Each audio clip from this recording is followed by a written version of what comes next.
Fala pessoal do canal, tudo bem com vocês? No vídeo de hoje eu quero conversar sobre a Cogna. Como é que anda a Cogna? Será que ela tá melhorando? Tá piorando?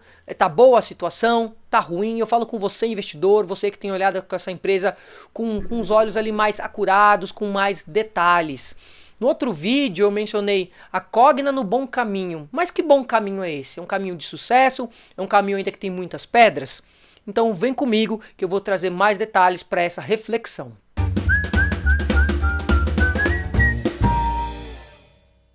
Tá aí a página da Cogna do setor de RI com relações ao investidor. Entrando aí num buscador e colocando Cogna RI, você vai ter acesso a esse site, vai poder ver ali a central de resultados, release de apresentação, a própria apresentação da empresa, quais são os setores que ela se divide. E como sabemos, a Cogna do setor educacional passou aí por dificuldades, um caminho aí difícil. Eu falei um bom caminho no último vídeo, mas será que esse caminho tem pedras? Que bom caminho é esse que eu mencionei? Lembrando, isso aqui não é recomendação de compra. Aquele vídeo que eu fiz lá também não é recomendação de compra. Eu não quero aqui parecer que eu estou falando, olha que empresa maravilhosa. Não. Eu quero olhar para a empresa, olhar para os números, olhar para as informações que nós possuímos e fazer uma reflexão. Então tem investidor dentro da Cogna, investidor pequeno, tem gente com bastante dinheiro. Mas e aí? Vale a pena? Será que não? Que caminho que é esse? Vamos aos números? Então aí está o release dos resultados do primeiro trimestre de 22 da Cogna. E aí eu vou mostrar para vocês quais são esses números da companhia. Se a gente olhar aqui a receita líquida em bilhões, nós vamos ver aqui, ó, primeiro T de 22 com o primeiro T de 21, que houve um aumento aí de mais de 71 milhões na receita. Não foi um aumento expressivo, mas houve um aumento. Você pode estar comparando aí dado por dado. O EBIT da recorrente também houve um crescimento, então 6%, 23% aqui. A margem EBIT da recorrente houve um aumento de 4,8 pontos percentuais. Olha, esses números aí são números de até que razoáveis dentro do cenário que ela se encontra. Esses números significam que a empresa está maravilhosa? Não. Significa que ela está, como eu disse no vídeo anterior, num bom caminho. Vou até explicar melhor mais para frente o que eu quero dizer com um bom caminho. Certo? Então, mas receita líquida, houve um aumento, e a gente pode ler aqui, ó, de 6,4%, mais de 71 milhões, certo? Então, melhorou, positivo para a companhia. O EBITDA recorrente também houve um crescimento de 23%. É importante, é interessante, O lucro líquido ajustado, que eu mencionei no outro vídeo também, alcançou um patamar positivo de 55,3 milhões. Em relação ao primeiro trimestre de 21, então a gente tem aí 58,7%, que eu mencionei no outro vídeo, assim, essas melhorias. Então a dívida líquida, que aqui é a questão de qual é esse endividamento da empresa. O que ela vai falar aqui pra gente é o seguinte, que ela está num valor saudável, levemente inferior ao apresentado de 2,16 vezes. Então está em 2,15 vezes. Então a empresa ainda tem essas questões de dívidas para serem resolvidas. Vai trazer informações da própria Kroton, que é o braço de curso superior. Dentro da Kroton a gente vai ver também tem a questão de pós-graduação. Tem a Vasta, que é do setor educacional do tipo básico, né, da educação básica. E é aqui que eu explico a questão do bom caminho, certo? Olha só, cada vez mais próximo do turning point da receita. Os resultados do primeiro T22 da Kroton mostram que, apesar da redução já esperada de receita e da pressão do aumento dos custos advindo do aumento da inflação e da retomada da presenciabilidade das unidades próprias, a operação de ensino superior segue melhorando margens operacionais, entregando uma forte geração de caixa. Então a Cogna tem essa dívida e com essas mudanças operacionais de estrutura, ela conseguiu parar essa dívida e ir reduzindo aos poucos. Então a gente vai olhar aqui, ó, primeiro T21, menos 19%. Segundo trimestre de 2021, menos 10%. Aí foi reduzindo devagarzinho, né? Segundo T de 21, menos 10,1%. Quarto T de 21, trimestre de 2021, último trimestre, menos 9,9%. E agora, no primeiro trimestre de 2022, a gente tem uma redução aí, ó, já está em menos 4,9%. Então, houve uma redução aí de mais de 14 pontos percentuais em relação a reduções ali que ela precisa para melhorar, não é certo? O que eu quero dizer com turning point que ela menciona ali? Pensa o seguinte, veja, só aqui uma aproximação, um pensamento, uma analogia para que seja entendido claramente o que está acontecendo ali, certo? Então uma pessoa tem uma dívida, ela acabou tendo uma dívida grande, veja, pandemia, na estrutura, certo? Reduziu os salários dela. Eu tenho um emprego, reduziu meu salário.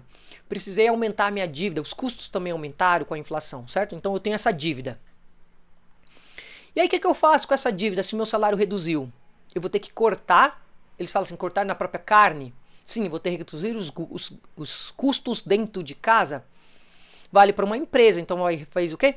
Enxugou a empresa, tirou cursos de baixa rentabilidade, colocou lá para o EAD, focou nos cursos presenciais, nos cursos premium.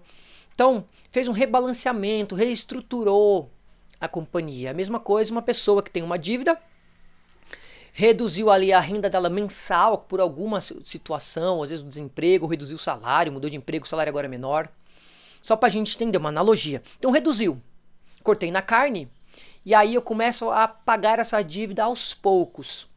Aí conforme as coisas vão melhorando, a situação econômica vai melhorando, ou a minha situação, de repente eu arrumei um emprego melhor, que paga mais, eu consigo honrar com maior quantidade financeira as minhas dívidas, ao ponto de chegar ao zero. Então a minha dívida se estabiliza, eu começo a pagar essa dívida até o ponto zero, da qual eu não tenho mais dívida, não vou ter mais ela. E aí, a partir deste momento, com essa renda maior que eu tenho, ou até com um segundo emprego que eu acabei adquirindo, para poder honrar essa dívida, para poder ter uma vida um pouco melhor nesse momento de dificuldade, esse dinheiro agora começa a sobrar, certo? Isso é para a pessoa e para a empresa também, começa a sobrar. A Cogna já aconteceu isso? Não aconteceu ainda. O dinheiro está sobrando? Não, se a gente olhar para isso, não. Então, tá perto de se aproximar de zero do turning point e começar a ficar positivo. O que eu quero dizer com bom caminho é justamente isso. Ela saiu ali dessa curva descendente de queda e começa a ir por uma curva de subida operacional, melhorar os números. Mas somente o tempo vai nos dizer. Porque a gente olhar ali em 2021, houve essa dívida de menos 19, negativo, em menos 19%, houve uma redução drástica para 10, mas depois foi devagarzinho. E aí em 2022 também houve uma redução expressiva. Mas quando isso vai mudar? Somente nos próximos trimestres, e aí a gente tem que aguardar.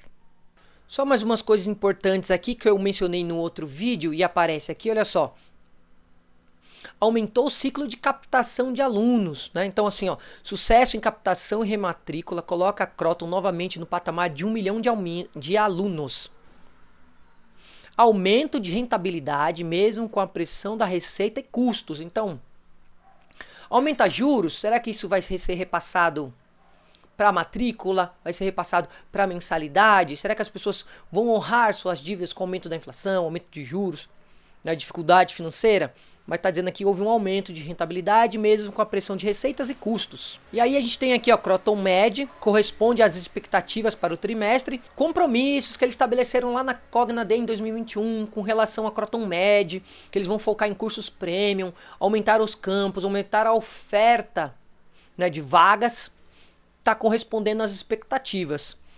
A empresa vai sobreviver somente com a Kroton Med? Não. Somente com esse curso premium? Não. Precisa toda a estrutura dela ter uma boa rentabilidade. Traz dados da Vasta para o setor educacional, você pode ler à vontade aqui. Pessoal, eu não vou ler tudo, trazendo aos máximos detalhes, porque você pode acessar. Você entrando no link, você lê na íntegra. Tanto essas questões aqui, como os números, detalhamento, apresentação. Então a Vasta, o setor aí de educação básica, vai dizer assim, o ano de 2022 também é o ano de retomada da rentabilidade da Vasta. Fala, apesar dos efeitos adversos da Covid-19, que atingiram severamente o ciclo de 2021, refletindo em resultados aquém do esperado. Então esperava-se um resultado e não correspondeu, vieram ruins. Ainda neste ciclo, Vasta tomou iniciativas importantes para escrever uma história diferente em 2022. Aliado aos esforços para a construção de um ciclo comercial de 2022 robusto. o que resultou num crescimento importante de 35% do ACV frente às receitas de subscrição reconhecidas em 2021. Então assim, pessoal, você quer investir ou você está investindo, lê isso aqui com detalhe, tenta entender o que é a empresa, o ciclo dela e se de fato vale a pena continuar com ela ou investir. Lembrando, não é recomendação de investimento, certo? Por exemplo, olha só, a Vasta mantém liderança em aprovação nas melhores universidades brasileiras.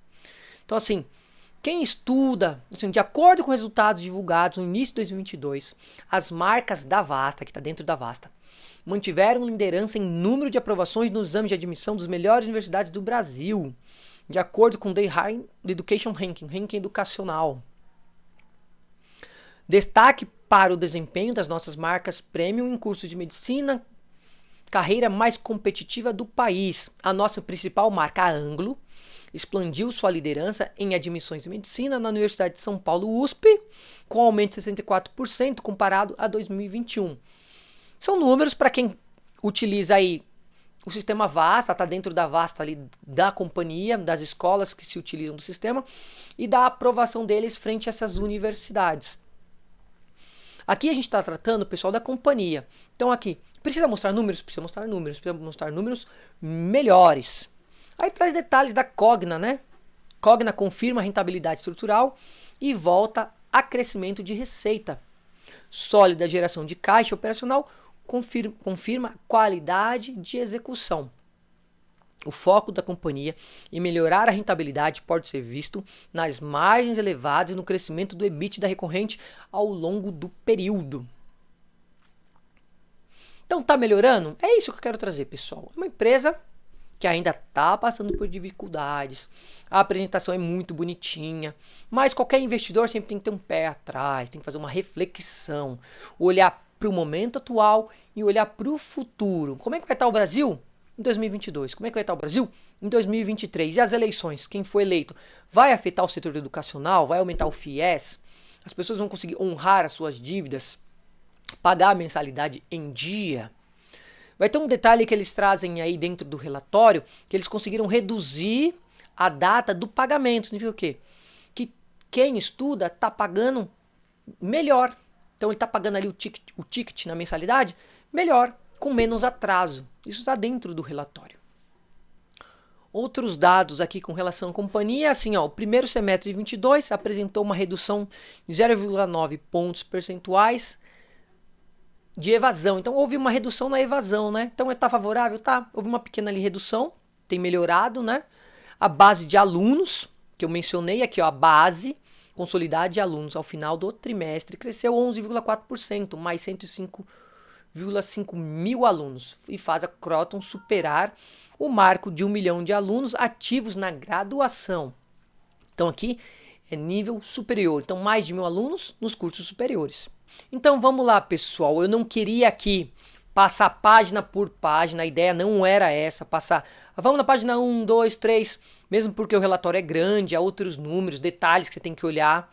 Então cabe a cada investidor, a cada pessoa interessada em querer investir nessa empresa que está descontado, está ali na casa dos R$2, R$2,60, R$2,50, um preço aparentemente barato, aparentemente, cabe a você avaliar se vale a pena ou não. Aqui é mostrar o seguinte, a Cogna está no bom caminho? Tá. Existe um desafio? Ainda existe um desafio. Ela precisa retomar o crescimento? Precisa retomar o crescimento. Precisa ter esse ponto de virada, de sair do negativo para o positivo? Com certeza precisa disso, pessoal. Então assim, olha para os números. Não é a melhor empresa da Bolsa, não é. Eu posso dizer o seguinte, é um dos patinhos feios da Bolsa. Se a gente olhar a Oi, em recuperação judicial. Se a gente olhar a IRB, que uma pessoa fez no comentário, uma empresa que fez fraude no balanço. E a Cogna, do setor educacional, muito afetado pela pandemia, redução do FIES. Então é isso. Espero que tenha sido claro. Qualquer dúvida a gente puder responder, coloca aí embaixo. Eu, o Rubem, vamos tentar responder para vocês que nos acompanham. Eu fico por aqui e até o próximo vídeo.